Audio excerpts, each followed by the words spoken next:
Hello மக்களே, எப்படி இருக்கிறீங்க? நல்லா இருக்கிறீங்களா? ஒரு சந்தோஷமான விஷயத்தோட தான் உங்களுக்கு வந்திருக்கேன் மக்களே. என்ட்ட யூடியூப்ல யாருமே கேட்டதில்ல. ஸ்வீட் கார்ட்ஸ் எல்லாருமே நல்ல பிள்ளைங்க. ஃபேஸ்புக்லயும் அப்படிதான். எல்லாருமே நல்லவங்க தான். என்ன இதுவரை யாருமே ரொம்ப ஹார்ஷா பேசினதில்ல. ஆனா ஒருத்தவங்க மட்டும் தொடர்ந்து கமெண்ட் கேட்டுட்டே இருந்தாங்க. "என்ன உன் வீட்டுக்கு போமாட்டியா? எப்பவும் அம்மா வீட்லயே இருக்கன்னு."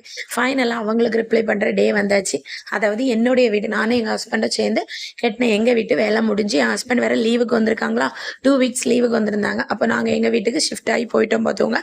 ரொம்ப கிராண்டா எல்லாம் ஃபங்ஷன் எடுக்கல. ஏன்னா, அவங்களுக்கு வந்து லீவ் ரொம்ப இல்ல மகளே. அப்ப இதெல்லாம் கூப்பிட்டு எடுத்து ரெடி பண்றதுக்கே 1 வீக் ஆயிரும்.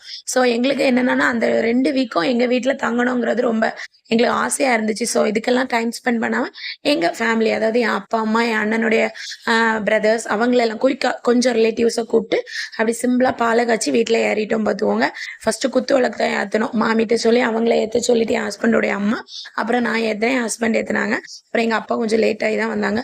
பால் கொதிச்சதெல்லாம் வீடியோ எடுக்கல மக்களே. ஏன்னா அந்த டென்ஷன் பார்த்துக்கோங்க. நம்மளே எல்லாம் பார்க்கணும் பார்த்தீங்களா? அதுல இந்த வீடியோ எடுக்கிற மைண்ட் தாட் வரவே இல்ல. ஃபாதர கூப்பிட்டு அவரும் பிரேயர் பண்ணி நல்லா பிளெஸ் பண்ணிட்டு, அவங்களெல்லாம் வச்சு நல்லா பிளெஸ் பண்ணி, அப்பா, அம்மாவுக்கு ஆசீர்வாதத்தோட அப்படி அழகா ஏறியாச்சு.